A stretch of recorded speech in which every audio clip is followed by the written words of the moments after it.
The views expressed and the opinions given by the individual host and their guests do not necessarily reflect those of Para-X, its affiliates, or its sponsors.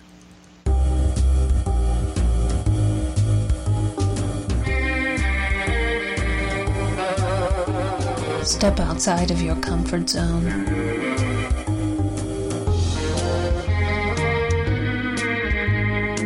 See the world with a whole new perspective. Join us and experience the unexplained on the Paranormal View. And welcome everybody right here to the Paranormal View on the Para-X Radio Network. I want to thank everyone for being with us tonight. Those listening here in the chat room and those listening from around the world, we appreciate each and every one. We've got a great show lined up for tonight, and I got a feeling it's going to go by real fast. With that, we have Barbara Duncan. Good evening, everyone. I hope everybody saw the missile launch if it happened. Oh, your voice is real low, Barbara.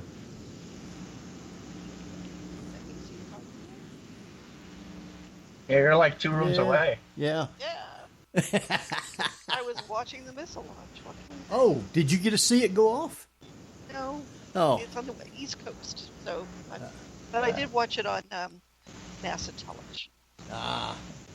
Guess the EM pulse knocked out your audio. Well, it's supposed to be going overhead here, so yeah.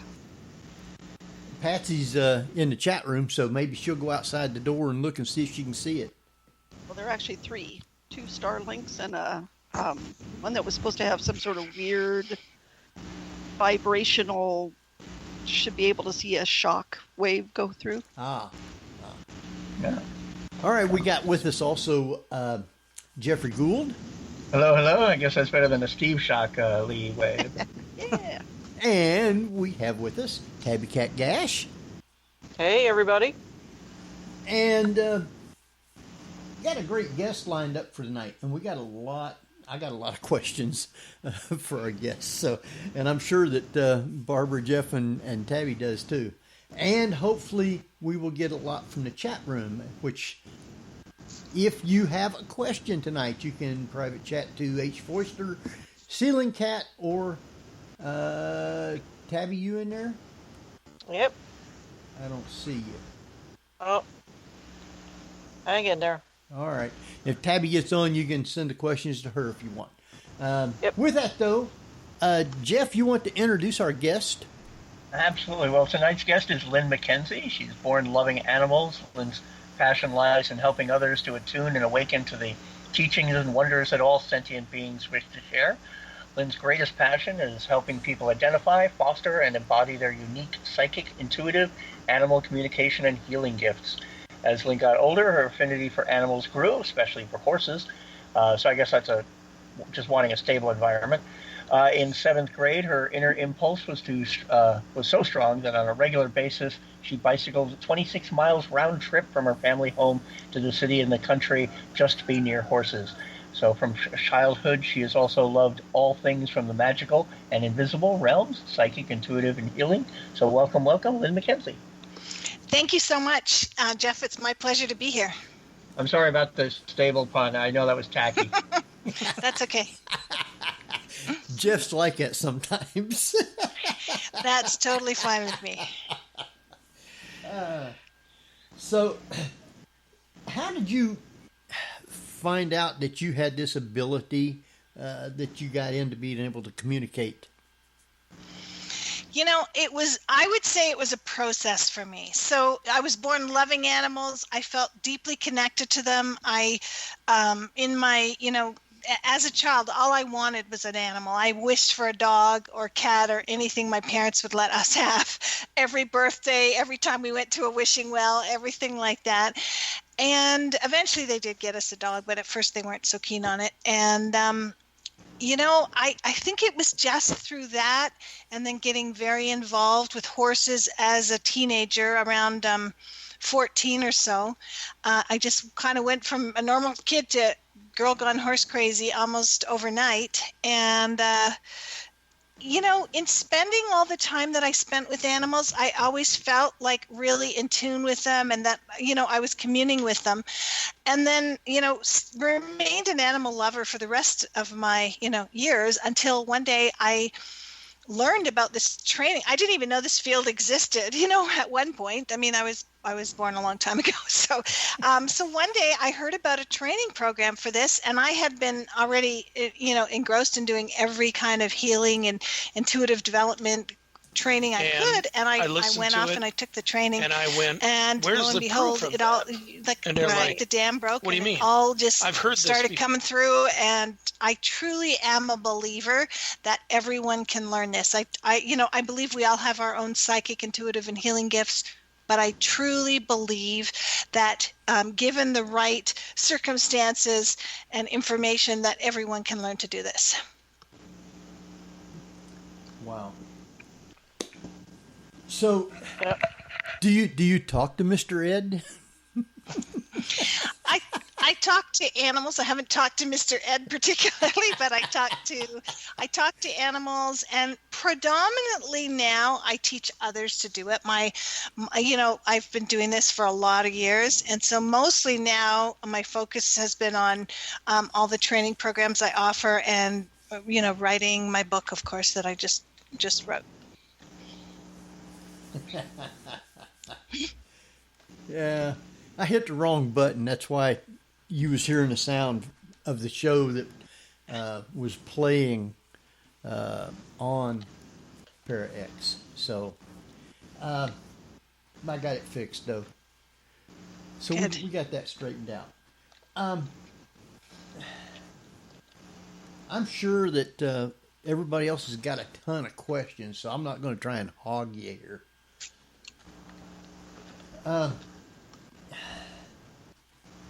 I think, I guess there's a lot of other people that can communicate with animals, but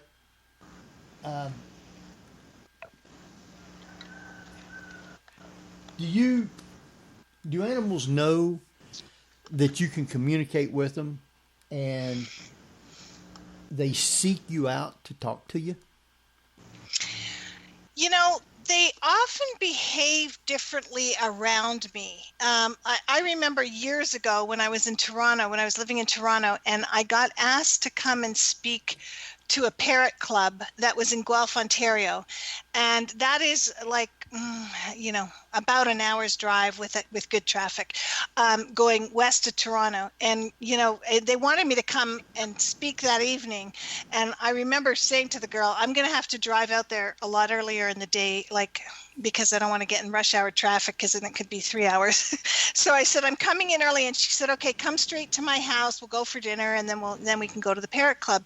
And when I got to her house, the parrots were doing all kinds of, they were in a kitchen in the bay window of the eating area in their cages and stuff. And they were doing all of this interesting stuff. And she said, they never do this. They never act like this.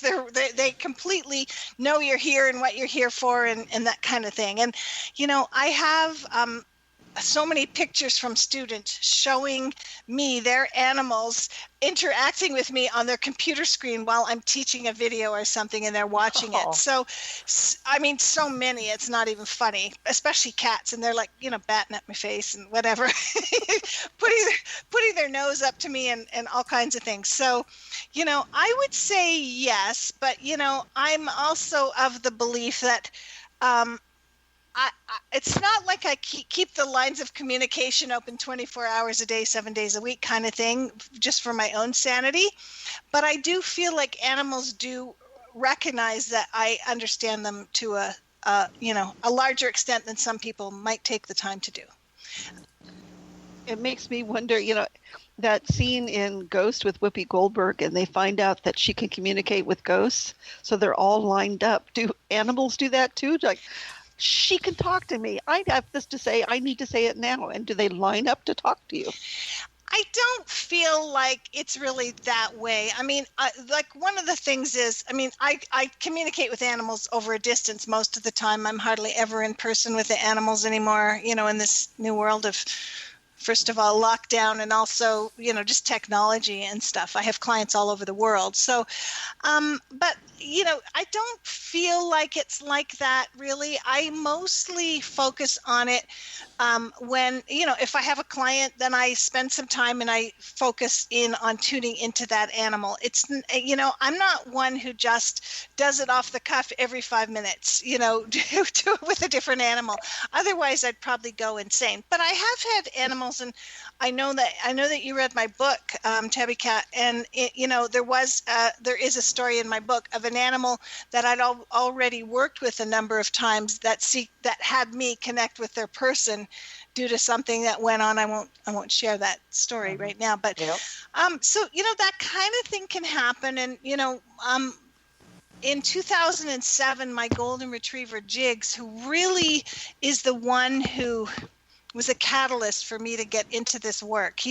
I feel like he came into my life to do this. I mean, as a result of him, I took new training, changed my career, and moved to a different country. I moved from Canada to the U.S., to Arizona. And so Jigs, when he crossed over, he came to me in 1993, and that's when that's when I started my practice, really. But when he crossed over in 2007, the first night he was gone, he actually came to me in my dream time and said to me, I can help. And he named this dog.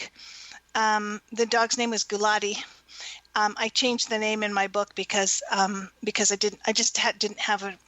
If I didn't have a waiver from people, I couldn't say the real name. But he came to me in my sleep, and this dog had stopped eating. And he was elderly, but he was just literally starving himself to death and was not eating anymore. And Jigs came to me, and Jigs' favorite thing in the world to do was eat. He was a golden retriever. They eat everything, even things that aren't edible. And he came to me in my dream time that night and said, I can help this dog. And he said, I'll eat vicariously through him, kind of thing. And he did that. And the dog started eating the very next day. It was quite amazing. Wow. Yeah, I do remember that story. We have a question in the chat room from another person named Kat. And she wanted to know how you are actually able to communicate with them. Do you hear them? Do you get images? What type of voice, or, what do you actually get? What kind of, is it just a vibration? Is it a feeling, or is it a voice? Is it an image, or what? So that's a great question, and I'm glad that Kat asked that. It is all of the above and even more. So the way, part of how you communicate, anyone communicates with animals, is as you learn it, when you think about the four clairs, clairaudience, which is clear hearing, clairsentience, which is clear feeling, claircognizance, which is clear knowing, and clairvoyance, which is clear seeing. And those are just some of the clairs, but those are the four major ones. Whichever ones are more developed in a person tends to kind of pop first, and it's almost like dominoes. After you let's say clairaudience happens first and you hear them, well, the other ones start to follow suit. So I would say when it began for me, I could really sense them, and feel them. And then I also had a real knowing, without necessarily knowing how I knew, but I knew, like, beyond a shadow of a doubt kind of thing. And then it ended up that so then I took the training and I learned to communicate with the animals, and I was able to get them to speak to me. I remember the first time one spoke to me, I literally felt like they were speaking into my left ear. And I have heard some studies done after the fact by neurologist. Somebody I knew, one of my clients, actually contacted me because she heard me say that, and she said that she did a study with this very open-minded neurologist where he had her in a machine, and they found that intuitive communication comes in through the left ear. I mean, I'm not sure if that's the only way it can happen for sure, but So it depends on, so now it kind of depends on me and that other being and how our relationship is together, or how our energy fields merge. So it can be a frequency, it can be a feeling, it can be a knowing, it can be words. The words can sound like, if it's, and animals, like let's say the animal lived in a foreign country, they can still talk to you in English, even if they live in Italy, let's say. So, and sometimes it sounds almost like your own voice in your own head, if you were just sort of talking to yourself inside your head. And sometimes it sounds very different. My sister had a cat, for example, that when I first talked to him, Whiskey, she adopted him when he was 16, if you can believe it. And he'd had about 5 or 6 homes up to that point. He was an orange cat, and they tend to move around a lot. And when I first talked to him, it was like he was this English man with a top hat and cane. That's kind of how he sounded to me and showed himself to me. And, I've had a dog, one of the dogs I mentioned in my book, Ocean. She had this meek, mild little voice, like she was, it was faint, it was meek, it was mild, and then some animals have this big thunderous voice, and it can be so different, but it can also be in like symbols, images, impressions, thought forms. Any way you can think of information coming, it could come that way. And then the other piece about it is that then there's the interpretation part of it. So, sometimes it takes a bit to learn how to interpret it. And I honestly don't believe anyone in any intuitive field is 100% all the time. If someone says that to you, I think it's really a good idea to to use caution. But because the interpretation part of it is there too, and how things are taken, Mm-hmm. I know that as a medium, I don't always get messages from those who have passed in a straightforward way. Sometimes it'll happen in, as you say, symbols. Mm-hmm. Like if somebody wants to talk to me about the passage of time, they'll point to what I would refer to as a wristwatch. Not very many mm-hmm. people wear those anymore, but if they pointed to like their left wrist, where a watch would be, and I would get it, time, or a clock, or the passage of time or something. So for an animal, I guess they would pretty much do the same thing. And I agree with you as far as, animals having their different personalities. Animals are like people. They have their individual personalities. So some animals might be very loud and boisterous, and some of them might be arrogant, and some of them might be tiny little meek little things. So I don't find that unusual at all that that's how they communicate, or how you perceive them, because that's their personality. So right. if it happens for a person, why not an animal? Mm-hmm. Some of them are actually quite humorous. Some of them are, jokesters. And I mean, I have one example that I think would help demonstrate how this happens for some people, so for some animals and humans communicating. I remember when I was first in practice, I have to warn you guys, my allergies are acting up a bit. I almost felt like I was going to sneeze. I'll get my finger near the mute button in case I sneeze. I've muted myself a few times to cough. Spring in Arizona is like you breathing in pollen, like it's like fog in the air right now. Has the ice broken yet? In Arizona? Yeah. Oh yeah. Okay. We didn't have any ice. That was an expression I learned when I had a girlfriend who had people who lived in Arizona. Yeah. So I was communicating with this dog. It was a Great Dane, and the dog was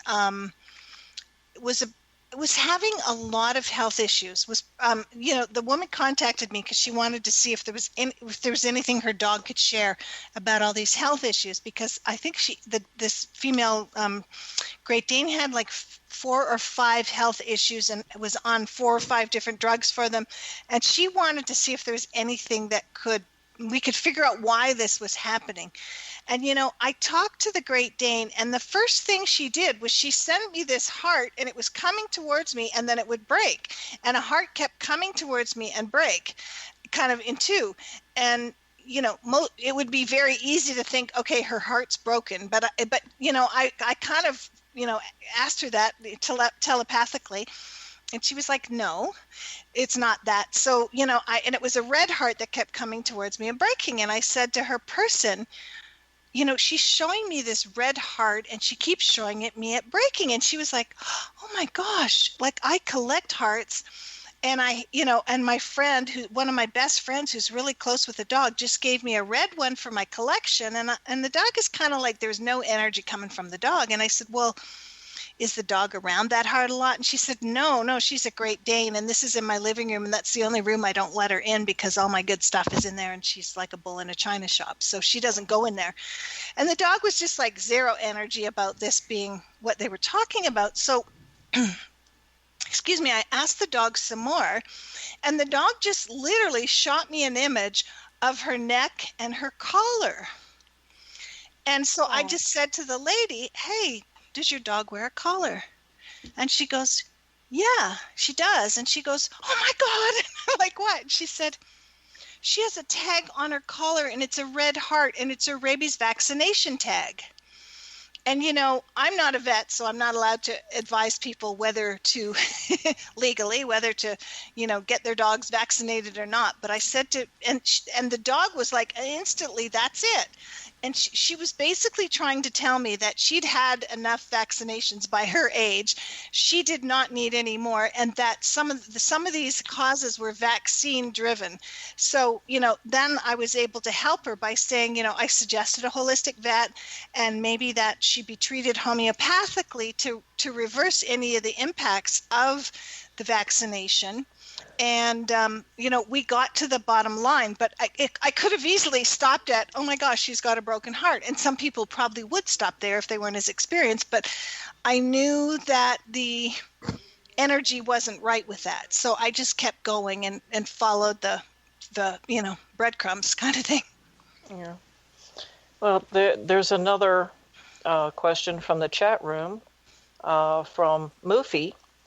And I think this kind of went along with something that you'd already touched on, the fact that right now, because of the pandemic especially, you're having to do an awful lot of your intuitive readings virtually. And she wanted to know if you do remote viewing on pets that are missing.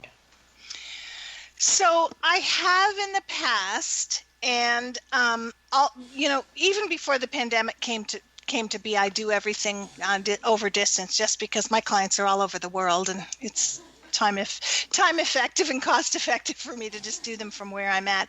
And I actually find that I usually do better. And I have worked with missing animals in the past. I don't particularly do that now or have anyone on staff who does. I do have a senior associate who also does readings in my company, and we are looking for somebody who can work on lost animals, but at this very moment we don't. And the main reason I don't anymore is just because that tends to be more of an urgent thing. Uh-huh. And I am just too busy to be able to take on urgent, usually if someone books a reading with me, it's, a week or two out, or maybe even occasionally 3 weeks out. And I don't feel that it's in their best interest for me to be doing that right now, just because of the time schedule. And, I've got a pretty full schedule with all my trainings, but I have in the past, I could share some examples of some things that have happened as a result of that if anybody wants to hear them. But at this moment, we don't have anyone on staff or myself doing it. It seems that probably doing something like trying to locate a missing pet in that form of searching would take a lot more time. It would take a lot more concentration. And as you said, unless you have an opportunity and the time to be able to put into it, it is really kind of unfair to a client that you can't really spend a great deal of time to do it. And so I applaud you for that you say, no, I'm sorry, I wish I could, but Yeah, we did used to have somebody on my team that did it, and they are no longer doing that right now. But I'm expecting that in time we will. And I would like to give a couple of tips for anybody who has lost an animal. A couple of the things. One of my neighbors recently lost her cat. And I'm up to my eyeballs in writing and teaching and stuff. But I just took a couple of minutes out of my schedule to just do a few simple things that people can do. One of which is I visualize a spotlight on the home where the animal, and here losing a cat in Arizona is not a good thing. We've got every predator known to man. Most people whose cats get out are no longer, they've made their transition to the spirit realm pretty quickly. So this is a little cat that, little innocent female cat that is never, out on her own really. She snuck out, and when the dog was being let out, somehow she got out. But anyhow, what I did was I visualized a spotlight on the house where she lived, and I kept telling her and sending her pictures of looking for the light, because she wouldn't necessarily know how to find her way home because she's never been out before. And so I showed her that and kept telling her to find her way home, I kept asking her to be courageous and brave and all these other things that I could do. This was a friend / neighbor, and I just did that little bit of help. And then I also shone a spotlight on the cat, and my intention with that was it was a spotlight on the cat that only benevolent beings could connect with. So like, it's not going to give a spotlight to the owls that are flying around, or the coyotes that are skulking around, or any of the rattlesnakes, all the things we have that could eat a cat or kill a cat or whatever. So I made it very specific that the spotlight would allow any benevolent humans to find the cat, and like if it was a human who was going to pick up the cat and keep the cat, they wouldn't be able to see the cat, but it would be a spotlight for those who would help the cat find its way home. Someone who would take the extra effort and get the cat home. So, so that's one thing to do. If it's a cat, it's always a good idea to put their litter box outside.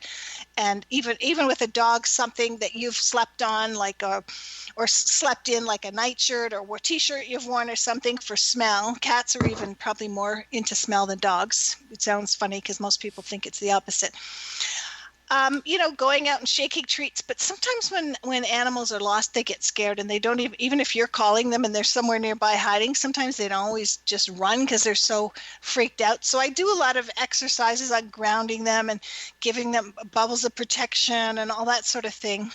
Then another thing that you can do is you can visualize like a cord from your heart center or your heart chakra to their heart chakra.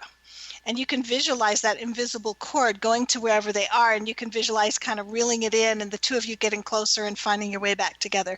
There's many creative exercises like that you can do when you've lost an animal. Another one is to be as calm and grounded as possible and try to put your energy focus on visualizing the happy reuniting of the two of you, versus what most people would do is freak out and panic.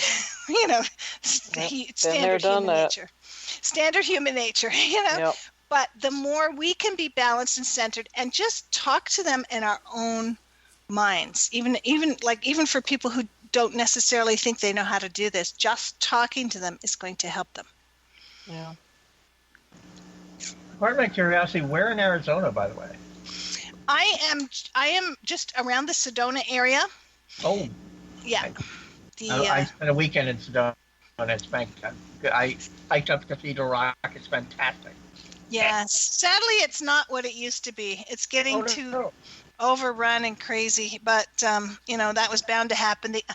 The internet has opened up what Sedona is to to everybody in the world. So it's gotten a little crazy. But yes, it is very beautiful and very some of the most beautiful rock formations in the world of red rocks and plus all of the energy vortices and such. Yes. Yeah. We actually stayed in the motel next to the little airstrip. Oh yeah, up at the airport there. And have you been there? Because they have I don't know, obviously it's probably not there now, but they had this beautiful tortoiseshell cat that loved hanging out with us and came into our room. I don't know the cat specifically, but I've actually, years like I'm talking probably 10 years ago now, some people came into town with a silky terrier, and they had me come to their hotel room and do a reading for them for their dog. And I knew they took dogs at that hotel, and I'm very familiar with the hotel, but I didn't know their cat specifically. But that's a very Sedona thing.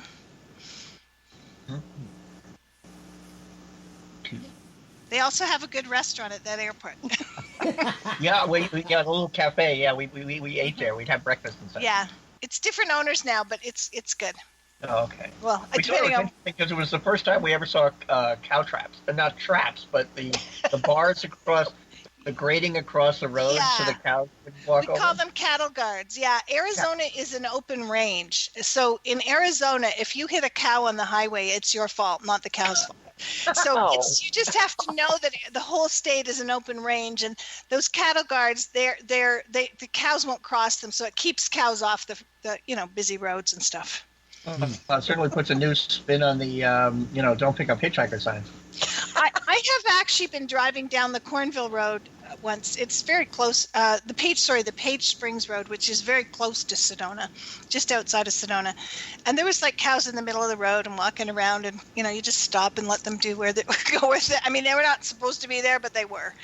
So you just have to watch out for cows when you're driving. Wow. So don't drive at night there.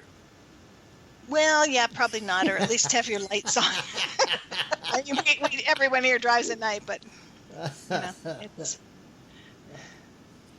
So, would an animal, whether it's a cat, dog, whatever kind of animal it is, when they get old and you don't know whether it's time for them to go or just try and make them as comfortable or whatever, as an animal, do they tell you to tell the people, to help them along, kind of?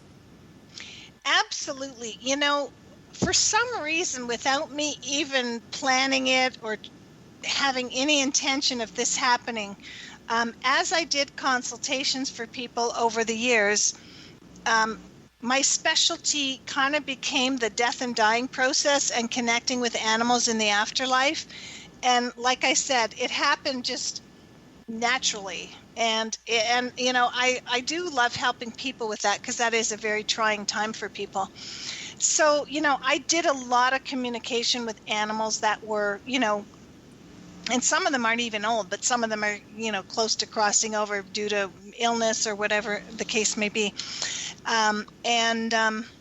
So I would talk to them and find out what their wishes were, how they were feeling, what they thought about it, and then share that with their people, and and then help their people through the process of this.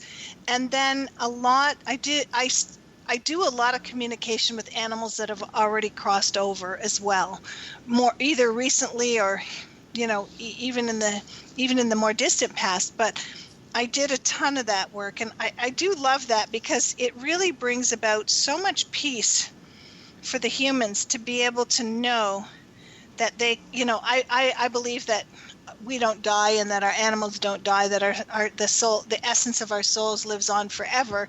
It's the physical body that ends, and animals don't take death the same way we do. To them, it's as natural as birth, and in our culture, it's like an awful thing, and they kind of think about it a bit differently, because I'm a believer in reincarnation.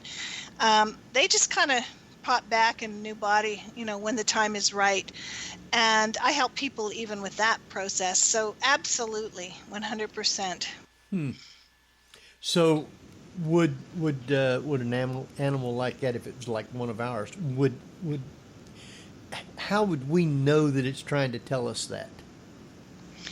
So, the more in tune you can get with an animal, the more you can know it. And many people just know it. I mean, they say the eyes are the window to the soul. And, so sometimes you can just see it, and not necessarily even just in their eyes, but in their whole energy field, or feel it. And I give a whole, in my new book, I give a whole series of exercises. There's 19 of them that go step by step. At the end of each chapter, all the chapters are stories, but at the end of each chapter, I go step by step through the exercises. But basically, kind of to sum it up, you want to be really grounded, centered, balanced, well hydrated kind of thing. You want to start to, you have to get into almost a meditative state.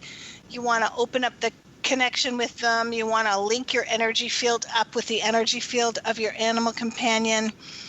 Deal with all of your, trust issues and all of that, and really ask for assistance. I teach all of my students about their own personal healing teams, and I believe that we all have groups of beings on the non-physical realm who are there to help us, and they could be, they could be ancestors. They could from way back. They could be, relatives that have recently crossed, other animal companions.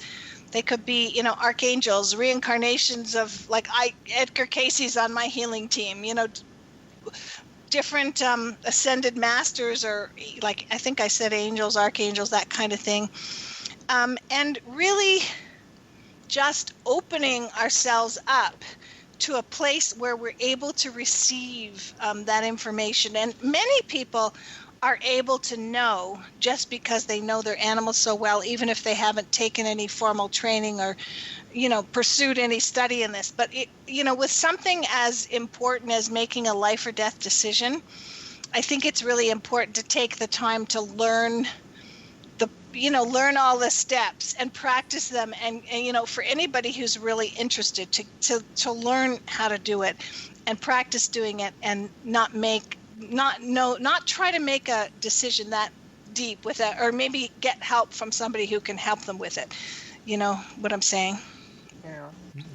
I think for me, having had so many animals my entire life, probably one of the saddest and the most difficult decision that we have to make is having to make that decision for them. And yes. We would like very much to try and keep them with us as long as we can, but that's, as it was pointed out to me by someone very close to me, it's very selfish for us to want to keep them around knowing that they've got to be suffering. But at the same time, we don't want to hurt ourselves by knowing that we have to make that decision. We kind of hope, oh, well, maybe perhaps they're so sick, I'll go to bed tonight and they will pass sometime in the night on their own. Now, that's selfish too. And we would like to have them close to us, and they would like to have us close to them. It's like when we do make that decision, we try to be with them. I know I do. Uh-huh. That hasn't happened a couple of times in my life where I was not able to be with my pet when they passed. But for the most part, I've been with most all of them. I've been right there letting them know it's okay. And, it's very, very difficult to do. And for anyone that has never had to go through it, it's extremely hard. But they do have a tendency to let you know. My last two cats that passed away a couple of months ago, within 2 days of each other. A 2-year-old, actually he wasn't even 2 years old, and my 15-year-old. And they both let me know there's not much more you can do. And I had to let them go. And it was very, very difficult to do. But as you say, they can look at you and you can see it in their face. You can see it in the way they behave. And they're letting you know, look, can you help me out here? It's a horrible thing, but sometimes it's got to be done. You can't help it. Yeah. And, some animals are able to cross on their own. It's the thing that I always think about, and I say to my clients is, in the wild, nature takes care of this, because if one being is so weak that they can no longer walk or move around or eat or, get to water, another being, a predator, is going to come along and take them out. It's an awful thing to think about, but it's like in nature, it's taken care of differently.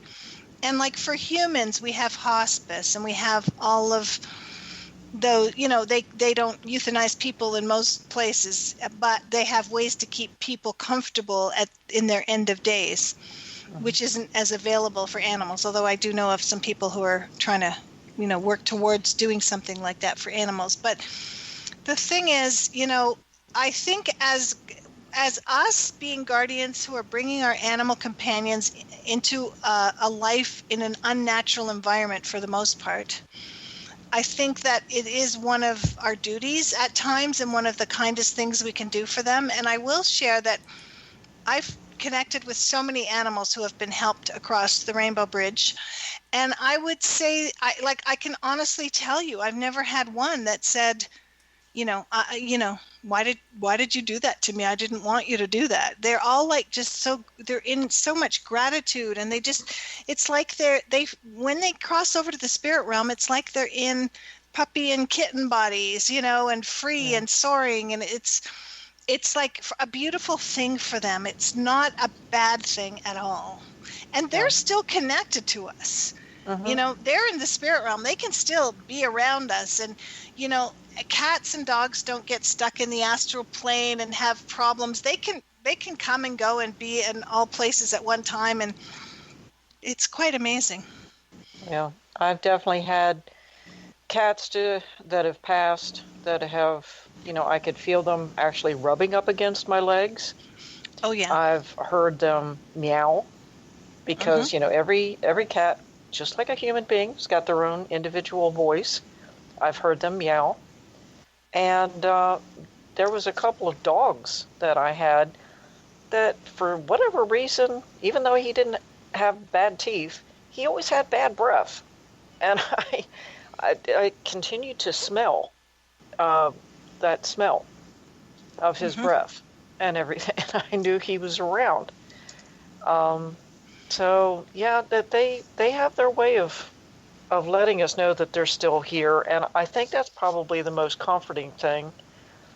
Now, those people that believe that our spirit doesn't die, that it just transitions, for those that do believe, it is extremely comforting to know that while they might not be here, we can't feel their fur.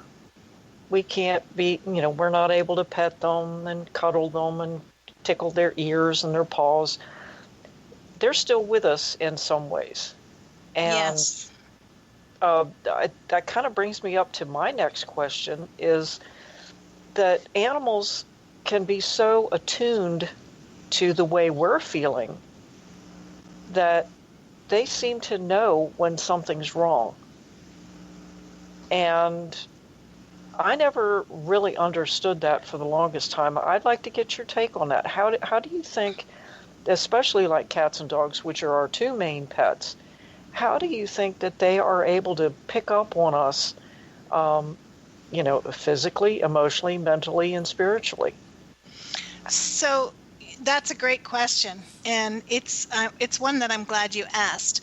And, our animal companions, or companion animals, or whatever you want to call them, even horses, and this would even include, people have lizards and parrots and, llamas and goats and everything as pets too these days, chickens.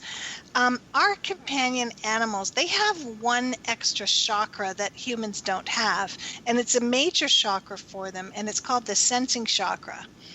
And it's located on the bridge of the nose between the nose tip and the eyes. And that sensing chakra, excuse me, is responsible for the sensory intake of information and the input of that information to the brain. So it's kind of like how they take in everything, and it's like a whole energy center that humans don't even have. And I believe it is this sensing chakra that allows them to have even heightened sense with us. And then they've got their third eyes, their brow chakra or third eye chakra, and they are always able to communicate with us and know what's going on with us. So they're like sponges for us. So they're absorbing things, clearing energies for us. They're very in tune to our energy. So there's no way, like if you were sad, grieving, devastated, whatever, angry, whatever it is, you cannot hide that from an animal, whether you think you can. I mean, I've had clients tell me, they had a session with me and they were like, well, our animals, I forget what they had, it's been so long, but they were like, they're really, not behaving normally, and there's this and there's that, and I'm talking to them, and then finally they go, well, we're getting a divorce, but we haven't told them yet. And I'm like, I'm sorry, but they know. They live in your house, right? It's not like it's, they're they know all this stuff. They know everything. And they know when we're not well, even before we do. I think in the book I talk about a Doberman that can, I don't know if I used the Doberman in the book, but it was a story about a Doberman. I think I did use the Doberman. I changed a couple of names and things for privacy's sake, but that could determine if his person's moles were cancerous or not. This was a girl that grew a lot of moles, and 99.9% of them were fine, but the odd one was cancerous and had to be removed. And the dog could tell her which ones were. And there's lots of proof about dogs being able to tell if someone has cancer or not, and all kinds of things like that. And, I think that'll become more, the norm in society as the years go by. But they just know they have that ability to sense everything that's happening on a physical, emotional, mental, and spiritual level within us. And it's that chakra that helps them along with, some other things. Uh-huh. Wow. There's a one panel cartoon I posted on Instagram, where someone is checking in to St. Peter, and this dog is just hopping up and down, and St. Peter says, "Oh, you're Bobby. Well, for the past 50 years, this guy's been really chatting you up." Yeah, I've seen that one. That's really great. And I mean, I truly believe that, I truly believe when we cross over, we're reunited, but I believe even while we're on this plane, we're reunited, but we have to learn how to bridge that gap to be able to connect with them. And I will say that for people who can do that or allow themselves to open to that peace, they're willing to open themselves to that, and they learn. Losing an animal becomes a little bit easier. I'm not saying it's easy. It's it's always heart-wrenching and awful, but to know that there's a way to be a bit more connected to them when you lose them, I think it's a huge gift to be able to have that connection and maintain it. Well, all of us, Lynn, all four of us have cats. And it's just something that I think is just one more thing that causes the four of us to have a little bit more of a closeness, because we can relate to our animals. Sometimes I don't even like to refer to my cats as pets. Mm-hmm. I refer to them as my companions, and they're my housemates and that sort of thing. And I post pictures of my cats all the time, and Henry posts pictures of his, and I'll tell you, Henry's two cats, they're all over him. I mean, those are Henry's babies, and I think you'll agree with that, Henry. Your two cats are not just pets; they're part of your family. Oh yeah. I don't use the word pets much at all, because it's sort of politically incorrect in certain parts of the country now for the last decade or so.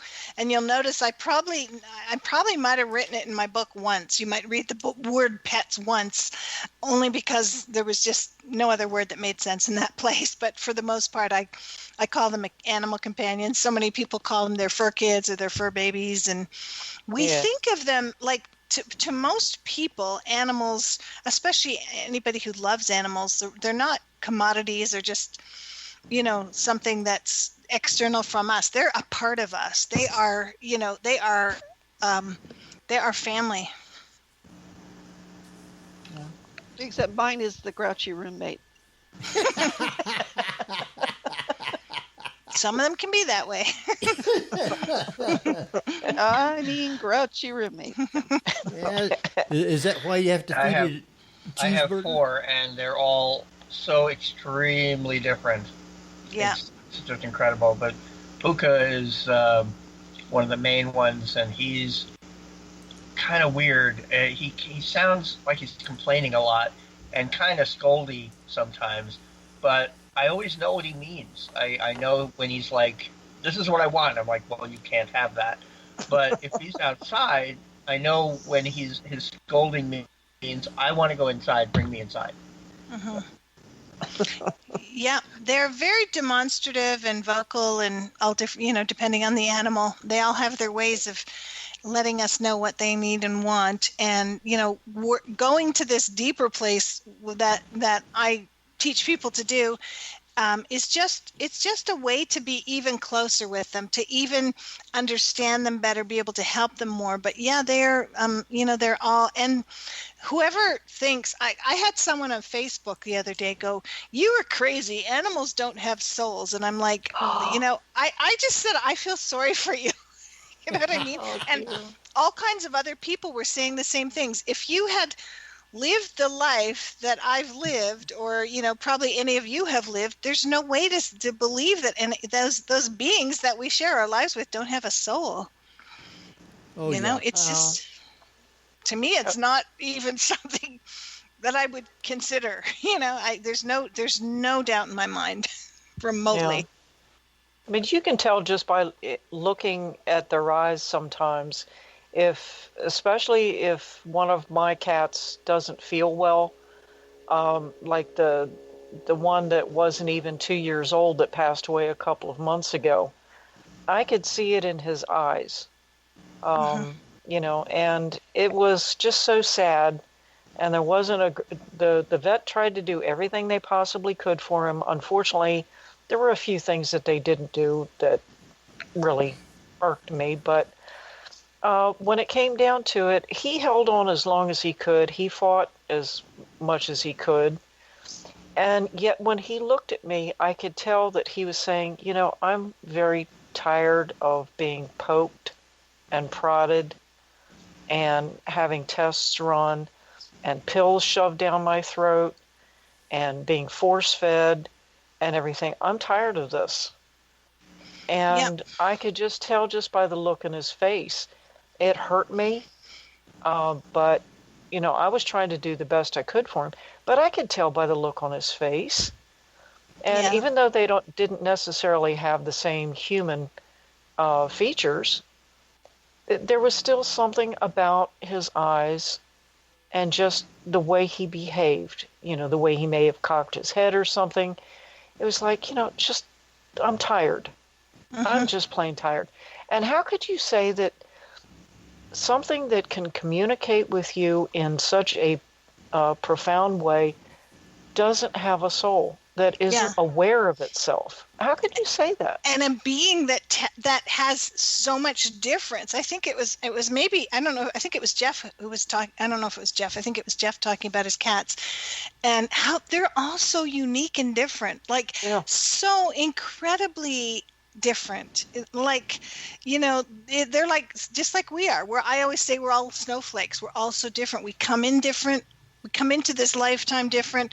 We have different experiences. We have different, on all levels, and we are like snowflakes. And our animals are too. You could get 3 dogs or 3 cats from the same litter, and they're not going to be remotely the same necessarily. They're not, and they're their own beings.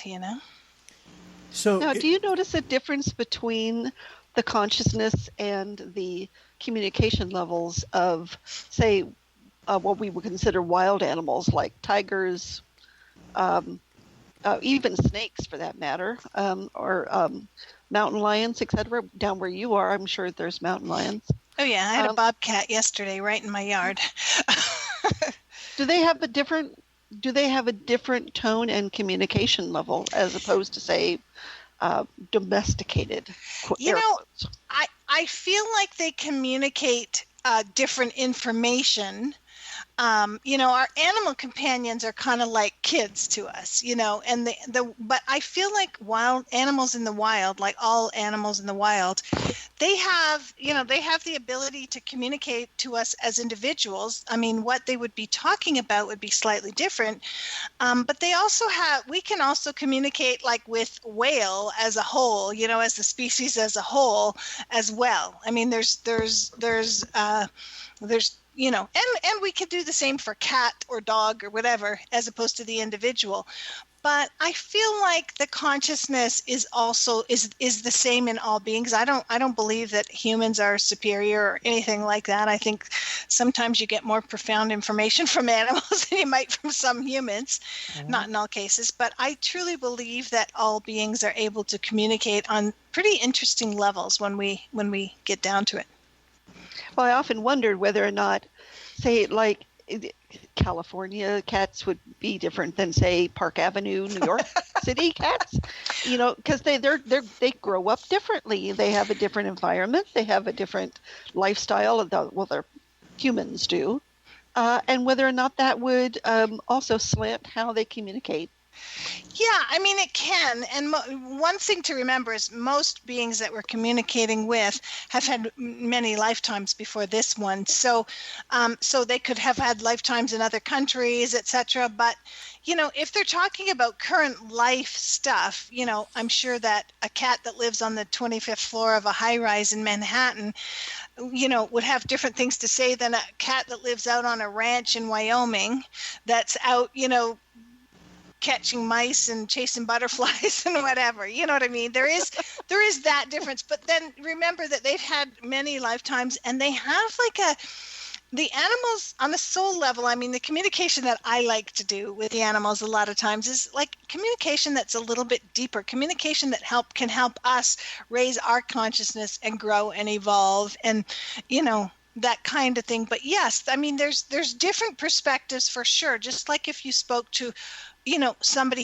person who lived in that condo in Manhattan, or a person who lived out on a ranch, there's going to be different perspectives on things, Yeah. Some of them, some people have to sit on a freeway for 2 hours to get to work in bumper to bumper traffic, and other people have to walk to the barn or, whatever, go to their computer in their other room.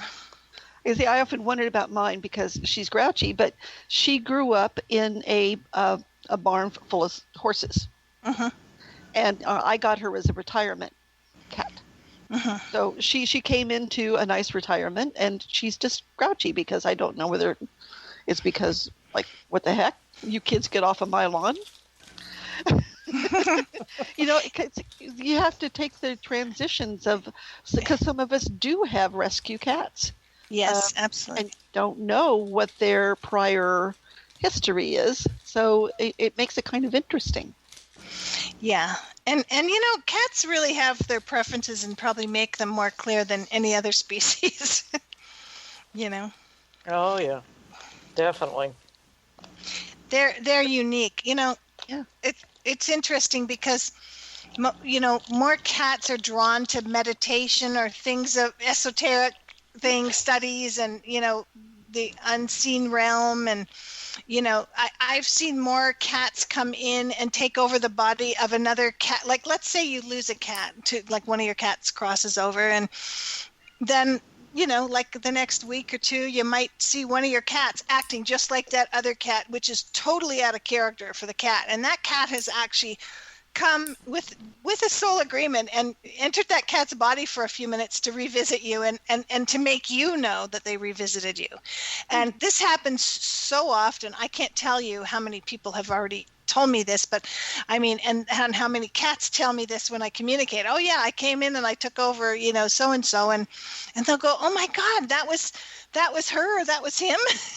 Or, I knew that was him because that cat never did this, but he did it. And it was like, and it might just be a visit. I call it a visitation. They come back, and come into another body. But cats, they'll leave footprints on a duvet, on a down duvet or something like that. All kinds of things, when people only have one cat and then their cat crosses over and then they've got those divots in their duvet, the paw prints or whatever, all kinds of funny things. But cats are, every species is unique and interesting in their own way, but cats are, especially that way.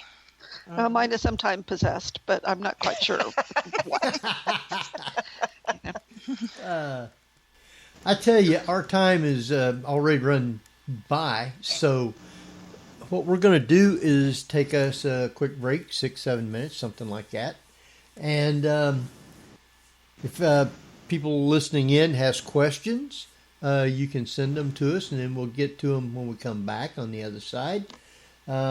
So with that, let's see, who's taking us out? Is it? Well, let's see. Well, that's 10 years or so. It's been Jeff for yeah. Okay, Jeff. You're listening to the Paranormal View on para-x.com with your hosts Henry Foister, Ceiling Cat Barbara Duncan, Tabby Cat Gash, and myself, Jeffrey Gould, and tonight's guest, animal communicator Lynn McKenzie. So stay tuned for more of the Paranormal View after the break. Whether you're listening at home, at work, or anywhere, thanks for making Para-X part of your day. Your source for everything paranormal, Para-X. And welcome back, everybody, right here to the Paranormal View on the Para-X Radio Network. I want to thank everyone for being with us tonight. Those listening in the chat room and those listening from around the world, we appreciate each and every one of you. Tonight we've got a great show, and we have with us Barbara Duncan. Hello, everyone. And speaking of listeners from around the world, where do we have listeners at tonight? All over the United States, Canada, and across the pond in England and Belgium. All right. And we have with us Tabby Cat Gash. Maybe. Mute button. Yeah, she must have done that. And we have sorry about that. I'm here. We have Jeffrey Gould. Welcome to the show. Hello. And we have our great guest, Lynn McKenzie. Hi there. All right. So we got a lot of other things actually to talk about too. And I believe, Barbara, did you say you had a question to start with? I didn't say that, but I'm really interested in her psychic development class. Because it sounds fascinating to look at it from a standpoint, you call it an energetic recalibration? Yes. Yeah, I have a training. Did you have a specific question, or you just wanted me to share a bit about it with you? Well, I'm interested in what you're calling an energetic calibration, whether it's very similar to like chakral work or in, say, Reiki, where you're just trying to reestablish a center. So my psychic development training is a completely energetic in nature. It's not instructional. Like my clairvoyance mastery training, for example, is instructional, where there's lessons and you do A, B, C, and D, and you learn how to do it all, and you go through all these procedures. And the same with my animal energy certification training program. It's all instructional. But I came up with this psychic development program, and really it's energetic recalibration. So although there is a little bit of instruction, most of the entire program is geared to changing your energy via attunements. So I made these, I'll call them channeled audios, and that, I was basically given the information that people would need. And it's like I think I can't even remember now because I made it a number of years ago, but students love it. And what it does is it allows you to change your frequency, and you listen to for 6 months. You listen to one of the I call them attunements, calibrations, activations. Really is the main word, but you listen to one for 21 days of month 1, and then on month 2 you go and you get the activation for month 2, and you listen to it for 21 days. And there's other things involved in the training and different exercises people do, but it's more about recalibrating your energy, changing your energy through this activation that you go through for 21 days. So it's tonal in nature? Yeah, yes, but it's actually spoken words. It's me, going through and speaking the words for each month, and they're all different. They're all very, very different, these activations. I often wonder whether or not someone would include music as an activator in this. Well, obviously not Metallica, but I use Peter Gabriel's instrumental music, and that really does help open communications, for example. And I'm wondering how you would consider music as a spiritual advancement. Absolutely. I believe that anything that impacts our senses, drumming, didgeridoo, flute music, whatever it is, I believe, that a lot of people use the tuning forks and all of that. And I absolutely believe this. And this is just another form of that, these activations. And there's breathing exercises with them, and I have people like breathe in psychic mastery, and all kinds of there's all sorts of different things. And of course we work with the chakras from the Earth Star to the Soul Star chakra system during these activations, and the words are designed to allow students to come into what I call their divinely, the gifts that they were divinely given before coming here. I believe each of us comes in with many, many gifts that we can choose to activate and open. And the first piece is awareness, and then the second part of that is, embodying them. So becoming aware of them and then embodying them. And this allows people to embody and embrace their psychic gifts and their, divine blueprint, so to speak. So in a way, it's sort of chanting or along those same lines of a mantra of some sort. Yeah, it's along the lines of that, and it's 6 months of that, and then some other bonuses and pieces that I added in to kind of round out the. There is a little bit of instruction, but mostly it's about working through those activations more than anything. Now, can you use those activations not only to communicate with yourself and understand yourself, but to human beings, but also you teach that on how to learn how to connect with animals as well? Yeah, what happens is many people come into my trainings, like maybe the animal energy certification training, which is what my main sort of, my main training, or the clairvoyance mastery, and then they do this. Because when I teach animal communication, I don't just teach telepathy. I believe that, and the reason I call myself an animal intuitive versus an animal communicator is because I think of I do animal communication, so I do the telepathic part with the animals, like, that most people do and know and aim for in animal communication. But I also use my psychic intuitive gifts, and I also receive information from my guides, the animals' guides, the archangels. I'll, as long as it's coming from a benevolent source, I'll take information from wherever that can help from wherever it comes. I've had, as I mentioned in the book, that dog Ocean, that she was the one with the meek, mild voice that I mentioned at the beginning of the show.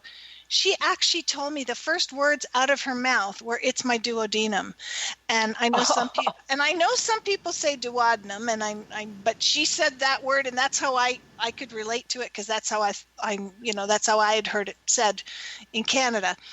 And I don't know anatomy and physiology. I'm not a veterinarian, but that dog told me, and she was only 2, and she was dying pretty much. And she told me it was her duodenum. And not all animals are that specific, but she was. And she was very clear. And it was confirmed by an endoscopy a number of weeks later. And they were able to, get her on the right path. And she lived a nice life after that. So, she told me herself. But if it had come from her guides or an archangel or, an ascended master or wherever it could come from in my healing team or her healing team, I would take it, as long as it can help. That's my number one goal, is to just get the help for the animal or get the peace of mind for the people who need the answers or whatever, So we do have a question from the chat room, and they're asking about animals and their ability to see spirits.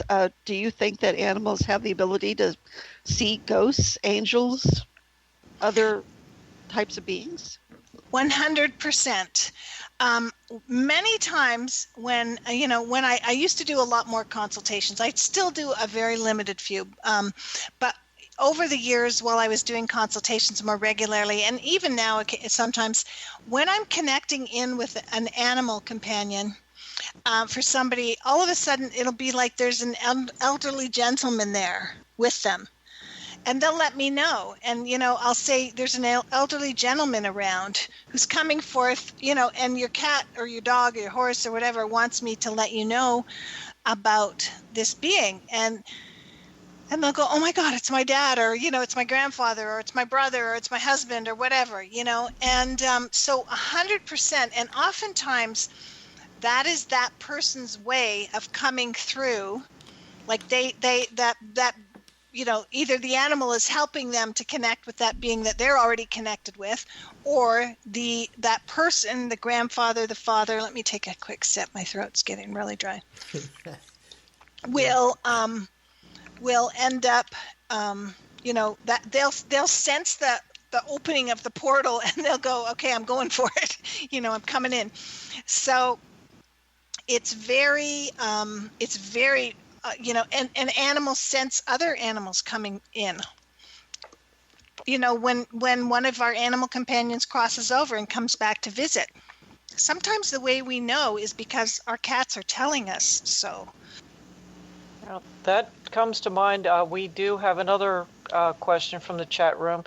Patsy wanted to know if it is beneficial for other cats to be present when another one passes, like at the vet. So if there are other animals around when that cat passes, is it beneficial for them?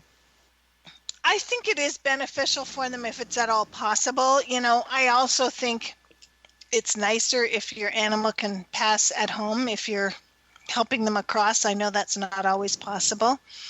And, when it was time for my Maltese Carly left this plane on the solstice in 2019, December 20th, 2019. So the winter solstice. And I would have liked to have my Yorkie there with her. It wasn't possible just due to, the vet's timing, the fact that it had come to a head that she needed help, she needed assistance in crossing sooner than later. And my Yorkie was at the groomer, And the only time the vet had was that time when my Yorkie was at the groomer, my current dog, Pixie Rose. So Pixie wasn't able to be there. And it was hard on her, but it would have been hard on her even if she was there. And I would have preferred that she was there to see it with her own eyes on the physical plane. Of course, I communicated it with her very much. If it comes to like taking cats to the vet, I know you have a lot of cats, Kat, and I know you probably could take them all with you to the vet if one of yours was going to cross. And some cats hate the vet, so it might just make it more tense for the cat that's making its transition. So you have to kind of weigh it all out, and maybe could you have it done at home? Could you just bring the two cats that are closest to the one cat that's crossing over, or are you just going to communicate it to them and let them understand? Yeah. Now you have various different ways and means of. As you would put it in your book, the lessons and how to go about performing the relaxations and so forth in order to be more attuned. And a lot of people don't really look at what they do by way of, say, yoga and any kind of relaxation type of things.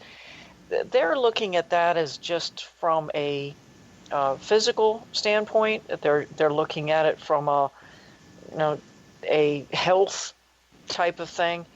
But the things that you talk about in your book about preparing yourself to be more attuned and so forth, these are very, very distinct, and there's something that people do anyway, and I find it incredible. I mean, like you say, to prepare a space free from noise and distraction, and to relax, straighten your back, relax, either sitting or lying down, and taking a number of breaths and so forth.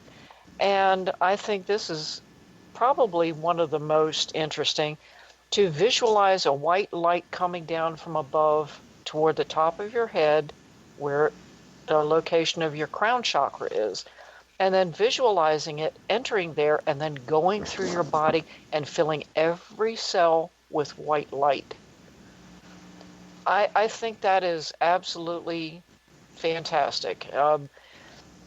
And I have tried it a couple of times, and for me, one of the things that I do as a medium is that if I want to protect myself from any outside influence, especially, a spirit that I don't want to get near me, the first thing I do is surround myself in like a bubble of light.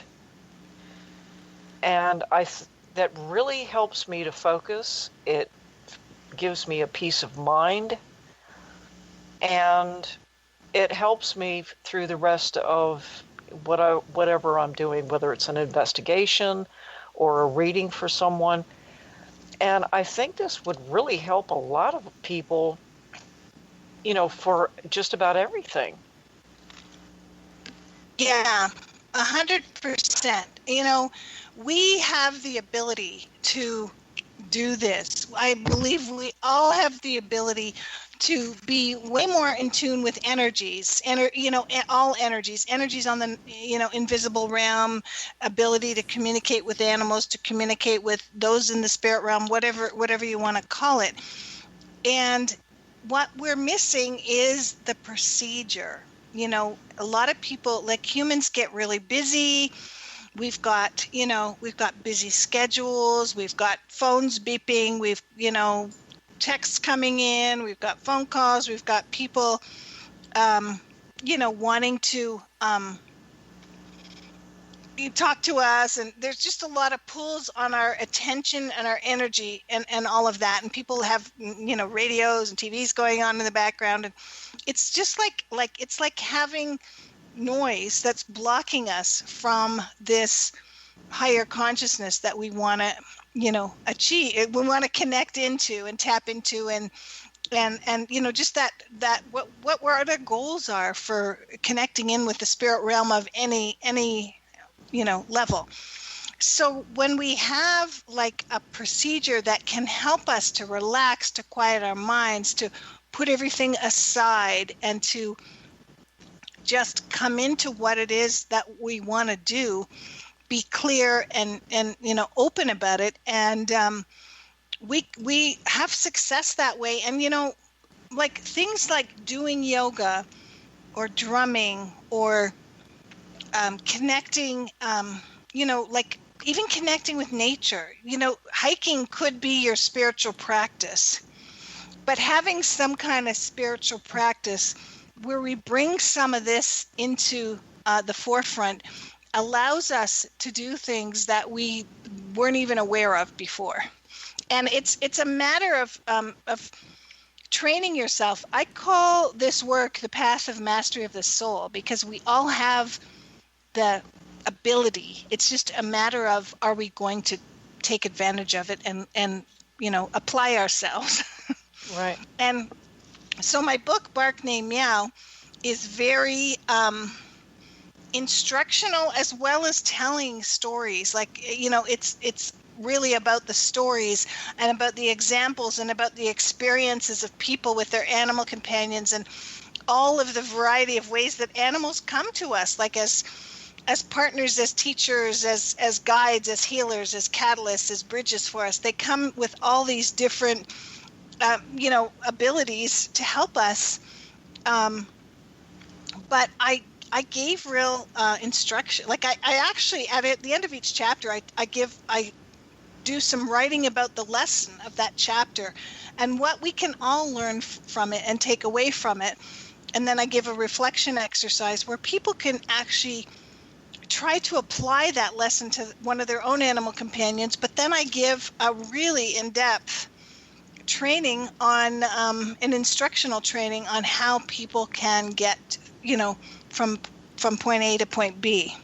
And those exercises are kind of cumulative. And what I recommend for people is once they've read the book, the exercises have their own table of contents, and then go back through the exercises and keep them as a guide to revisit, and master. Because again, it's like, you don't learn how to play Mozart in your first week of playing the piano, but if you keep applying yourself, you will eventually, Yeah. I mean, I've noticed that if I take a few moments to myself, which is kind of few and far in between, but when I do take a few moments to myself, I can kind of let a lot of things go. Mm-hmm. And I've noticed that when I relax, my cats have a tendency to just come and get near me. And I've got a couple of cats that generally don't really like me to fool with them too much. They're the kind that, well, I want your attention when I want attention, not when you want to give me attention. But if I take a few moments to just relax and breathe and calm down, those cats have a tendency to come around me more often. And I guess it's because they pick up on the fact that my energy is different, it's calmer, and they like that. Yep. Cats really gravitate to this work. I mean, for those people who are healers who have cats, the cats will like to come in and be a part of the healing in the healing room. They will like to be around you when you're meditating or when you're practicing this work. That's why they're, constantly at the computer screens of my students, trying to, get involved.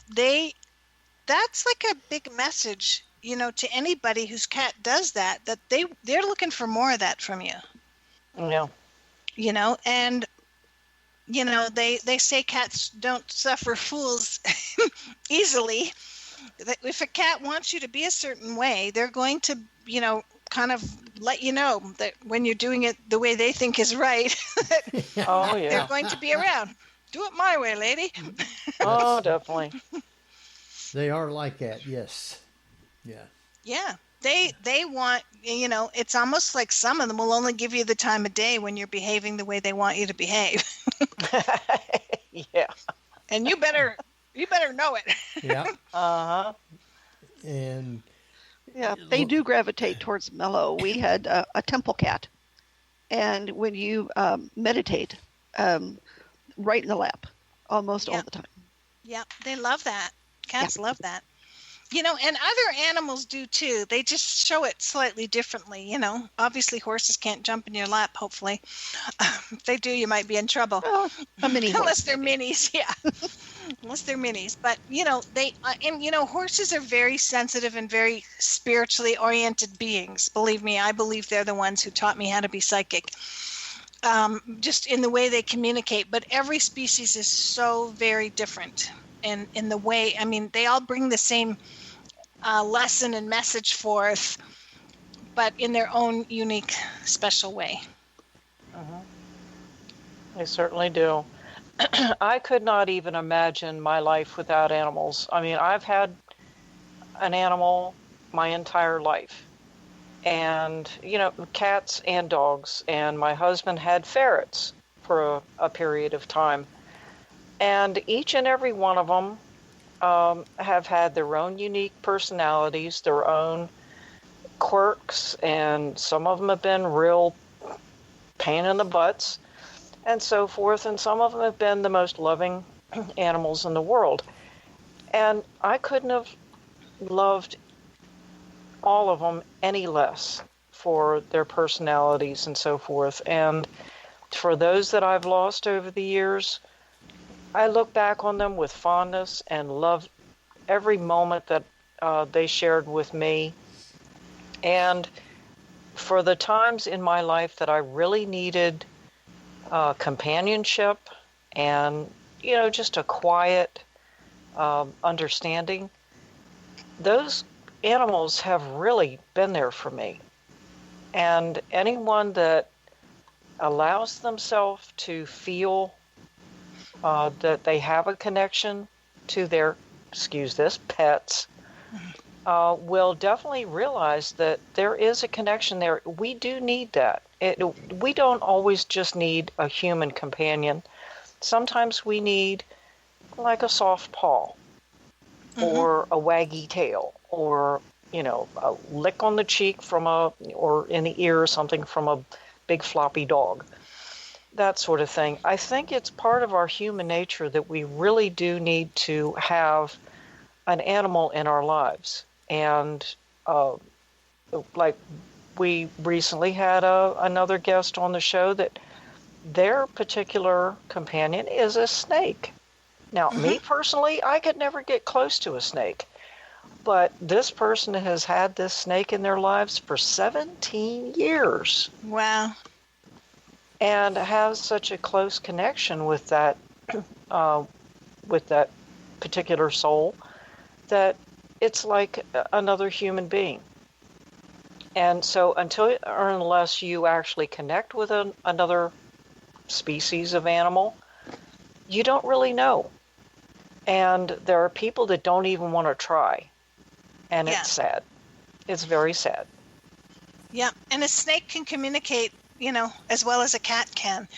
It's more about, are we willing to communicate with that snake, or are we, can we, communicating with another being is all about,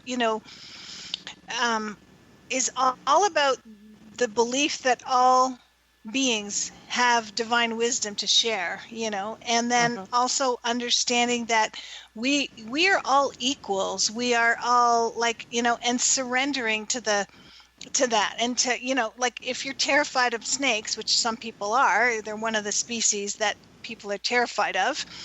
Imagine how that snake feels. You know what I mean? Imagine the energy coming at you if practically every being was terrified of you that you encountered. So it's and it's all about, surrendering, non-judgment. It's funny because, it's not about judging another being. It's about understanding the oneness and learning from them and hearing what they have to share and interpreting that and bringing it back as a really powerful lesson, or for yourself and for humanity as a whole, or for the person whose animal companions you were talking to. But I've spoken to. I remember once I was in Toronto and I was doing a live. I was doing a live communication for a client I had in Toronto, and I was going to her place that afternoon, and I was having lunch with a friend of mine, and I was told him I was going to speak with an iguana. It was like a 7 or 9 year old iguana. I can't remember. I think it was 7. And we were at lunch, and my friend had been into reptiles a bit with his son when his son was younger. And, all of a sudden he looks at me and goes, this iguana is going to be about 5 feet long, right? Like, no, I did not. Like, I hadn't even thought about it, right? I wasn't thinking about it. And he goes, yeah, it's going to be about 5 feet long. And one of the reasons she was having me to come to communicate with this iguana is it kept losing bits of its tail, and different bits of its body were kind of falling off. And I mean, lizards do some of that when, I think there's an ability where if another animal grabs the lizard by the tail, they just let go of their tail and keep going. And the animal has their tail and the lizard's alive. I don't know much about lizards, so if I'm saying the wrong thing, don't beat us up. But, and I was like, oh my gosh, but it was, and she had tortoises and all kinds of cool animals in her house. And it was great communicating with that iguana. But, I'm glad he warned me, because I might have thought it was a little thing that would fit in your hand, I didn't really know iguanas very well.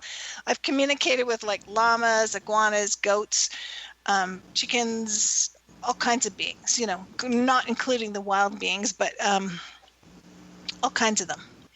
And they're all equally able. It's more about, can we bring our minds to their, and to their place. Like, I've had people tell me, like, they're judging cats because cats are obligate carnivores, and I'm like, this is getting way too ridiculous. Like, all animals were made on, like, there's this whole circle of life. And in this world, if we look at the world, most animals are the food for something else. It's very evident in the desert. They in the spring, there's a million bunnies and quails, and by the fall, there's not so many, Yeah. But every being has to live, like, I mean, it's awful to us when we, I remember ravens had some babies near the house I lived in before this one.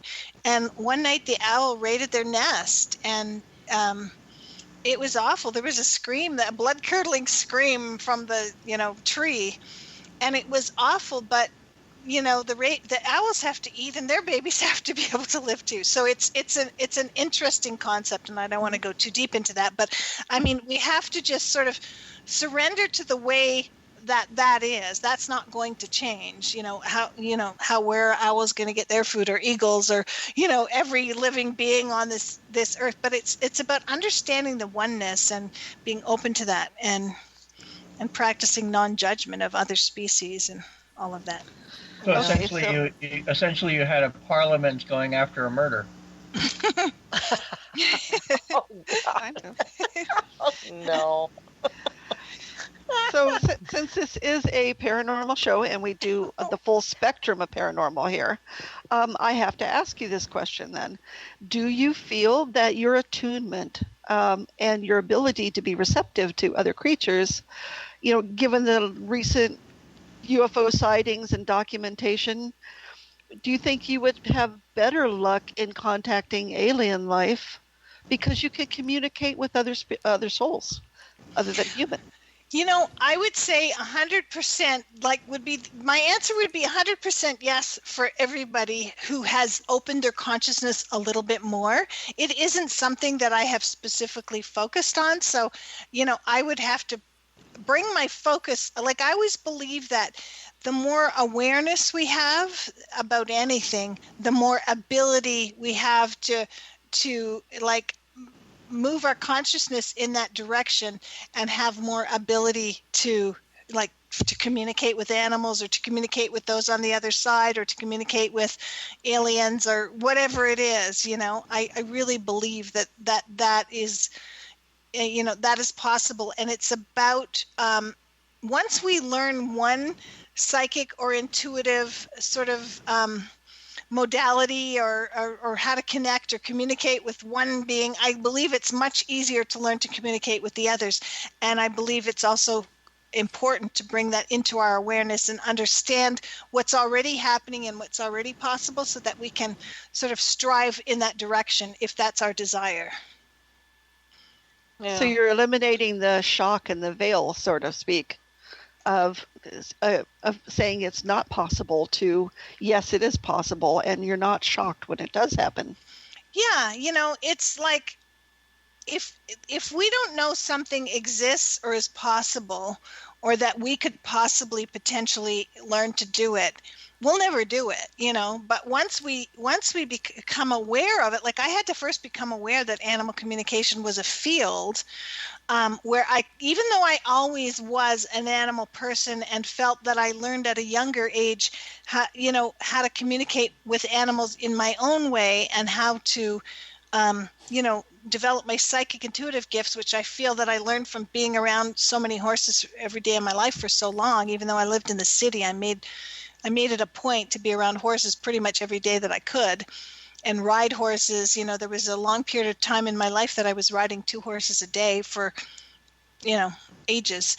And so even though I had all that, then once I became aware of the field and learned about the field and read like crazy about it, read every book I could find on it, and then did the training and really became aware of how it was all done, then it became easy to do for me.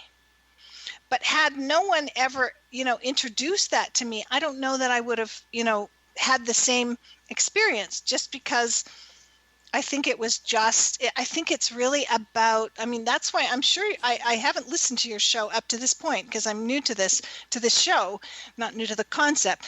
And I'm sure that everybody just benefits so much from listening to who you have on this show, because it opens their minds and their consciousness to other things that they can then learn and, and embody. Yeah, sometimes it just takes a door to be open just a crack for things to happen. And a slight shift in the way you think and believe in your consciousness. It's not like a mile away. It's just, you could be on 99.8 and they're on 99.9. You just have to move the dial a little bit. That's how I teach my students with a radio dial. I have all kinds of, things that I have them visualize, and it's so true. Like the other side is just one channel away from the station you're already on. Yep. So you do form a collective unconsciousness in a way, as Jung would say, with those people that you're teaching, for example, and within your student group. Yeah, absolutely. That's No, nice. we're down to about 17 minutes, a little less probably. But you talk about the chakra. Now, those that know me know I don't feel, don't see, nothing happens like that to me. But what is the chakra? Right. That's a great question. And one of the things I want to preface this by is, because of what you said, is that whether you see them or feel them or, sense them or not, you can still work with them and benefit by them. And like some people will just have to trust they're there. You know what I mean? So a chakra is a Sanskrit word, meaning wheel, and it's like chakras are often known as wheels of life or wheels of light, and what they are is they're like spinning vortexes, and we have chakras, and our animal friends have chakras all over their bodies, and but what we usually refer to when we're talking generally about chakras in humans is the 7 major chakras. And those run along the spine, and anyone who's ever, lived in this world has probably seen a diagram of them somewhere. In yoga, they were found, like they were discovered, or I don't know if you want to call it. They were first known of like way, way, way long ago, like thousands and thousands of years ago.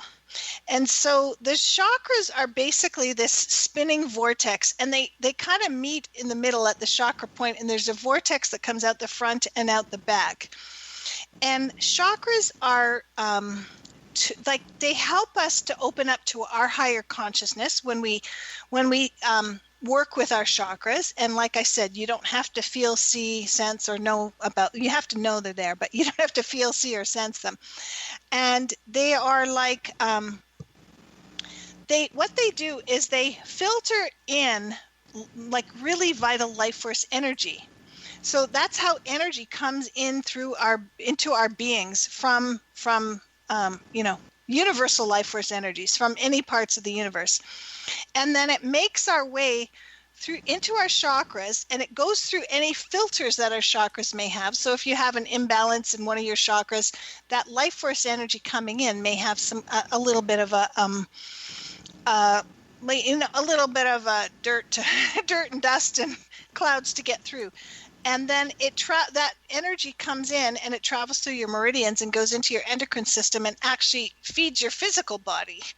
I'm not sure that, they study this in medicine or anything like that, but it truly is an important part. There's all of this essence of who we are and our energy fields and all of that are very, very important. And I believe as time goes on, we will, that science and there'll be ways to even prove this even more. But I have heard of experiments actually where a certain meridian to a certain bodily organ, all our meridians, which are, I like to think of our chakras just in a really general way as etheric organs. And then I like to think of our meridians as etheric veins, and that's not really, that's just a real simplistic way of looking at it. That's not really how they are. But I've heard of, studies done even many, many years ago in the 90s where they actually cut off, like block the energy of a meridian, and, a person had real physical ailments in that organ that related to that meridian. So our chakras each have different sort of roles. We have a crown chakra on the top of our head that kind of opens us up to, to consciousness and to all that is, all this higher stuff that we look at. We've got our third eye, which is on our brow area, and that's more of our center of psychic, anything psychic and intuitive and allowing us to be, clairvoyant, that kind of thing. Then we've got our throat chakra at the area of our throat. We've got our heart chakra, our solar plexus, our sacral chakra in our lower belly, and our root chakra at the base of our tailbones. And animals have chakras. Again, the only major one they have that we don't have is the sensing chakra, which is that chakra I mentioned earlier that governs the sensory intake and transmission of sensory information to the brain. So each chakra has its own levels. Like it has things that it governs on the physical level, the emotional level, the mental level, and the spiritual level. And by working with our chakras, we can just consciously, and each chakra has a color related to it. There's different crystals and all kinds of different things out there that can help us influence our chakras. Color is one of the, color and crystals are, I guess, two of the most common. So when we work with our chakras, we tend to, our goal is always to clear them, make them spin, in a perfect fashion, releasing any imbalances and blockages and non-beneficial energies. And when we have our chakra system in, great working order, in the way we would like to have it, like everything's working perfectly. It's kind of like everything working perfectly in your home. Like, your AC works, your heat works, your stove works, your fridge works, your shower works. You can get a glass of water. You can, everything's working. So everything's running smoothly. When something's broken, you could still live in your house, but it's not as comfortable. Like if your water's only cold, or, you have to take a cold shower, whatever.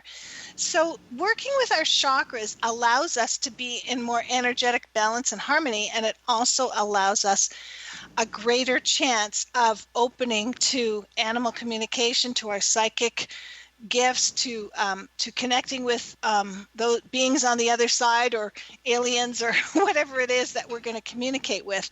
It's like our chakras almost function as a go-between between us and the invisible realm. I think that's the way I like to think of them anyhow.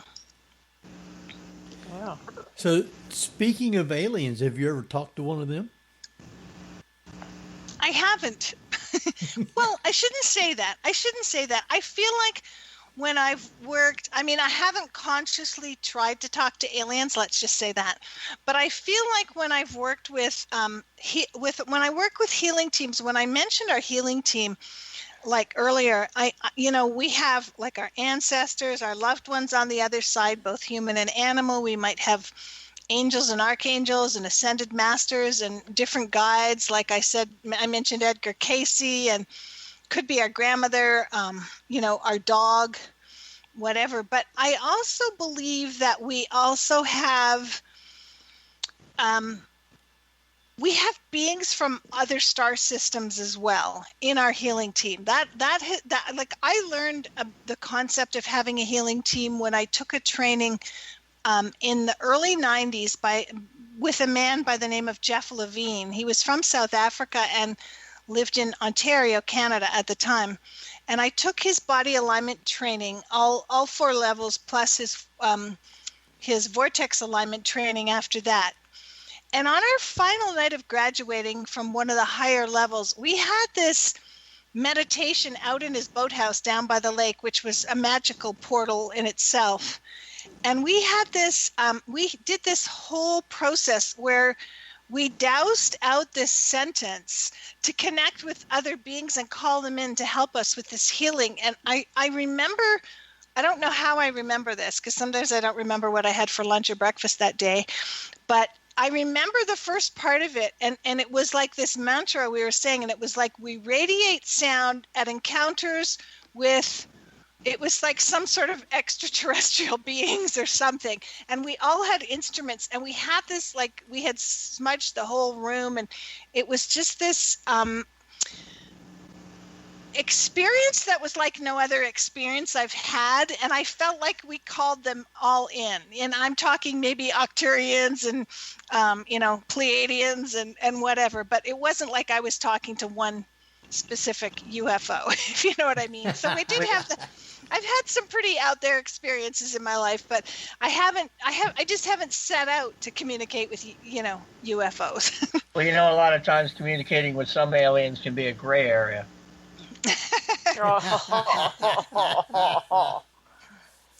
Same goes for whales. There you go. How's that for a comeback? Boy. Yeah. All right, Barbara, you got another question? Oh, Well, I'm just, hang on, it's, I've got a great one. I was ahead. just say, with whales communication, they would have their own podcast. Yes, they would. You're full of them tonight, Jeff. All right, Barbara. well, I'm just waiting for Jeffrey to. I'm out of puns at the moment. I'm sure more to come. He's very punny tonight. Yeah. Sure, there are people who will debate that, but. Well, I just find it, it's fascinating just the possibilities once that door is open, not just to communication, but to other aspects of your life, for example. I'm sure your group is a lot more aware of practically everything at this point, correct? Yeah. this, I don't know if you've seen my book at all, Barbara, but the subtitle of my book is called Bark Named Meow. But the subtitle is Awaken to the Transformative Wisdom of Your Companion Animal to Activate Your Soul's Highest Calling. And my particular specialty in this work is really to learn this. And I think I said earlier that I think of this as the path of mastery to the soul. And I think of every person when they embark on this work and increasing their consciousness in any way starts to really help people to be able to connect more fully to their soul's highest calling. Like, I believe that each of us comes in with a soul's divine mission. And again, we're all like snowflakes. Yours will be different than mine, will be different than Jess, will be different than Kat's, etc. And you know, and I didn't mean to leave anybody out. I know I only said three names, but you get what I'm saying. So I believe that as we embark on any of this work in other realms and higher consciousness and developing ourselves further, I believe that we actually open the door for activating our soul's highest calling. And you know, for me, animals are the conduit, so to speak. And you know, anybody who loves animals, I believe, can you know, that can be the door in for them. If you love aliens, that could be the door in for you. Or if you love angels, that could be the door in for you. Or whatever it is, if you love talking to those on the other side, you know, that was I love doing that. And I do it more with animals than humans on the other side, but I do both. But if that is your goal, is to talk about those who have crossed it, you know, it through mediumship or whatever it is, I believe that helps us to really awaken our soul's divine mission and become more of who we really are and we're meant to be in this lifetime. Yeah. And you know, I believe I don't focus a ton on previous lives, but I believe, you know, experiences we've had in previous lives bring us to where we are today as well. Exactly. Wow. Kat, you got another question? No. Well, I would just kind of ask exactly, Lynn, how people can get in touch with you and perhaps take your classes. Right. So my website is lynnmckenzie.com, and Lynn is Lynn, and McKenzie is McKenzie, or for those in Canada, ZIE.com, Canada and the rest of the world. So if you want to know more about my new book, Bark Name Meow, you can just go to lynnmckenzie.com/books with a plural with the S at the end. And you'll find all the information about my book there. And down at the bottom of that page, you can actually read the first 2 chapters free with the Look Inside feature.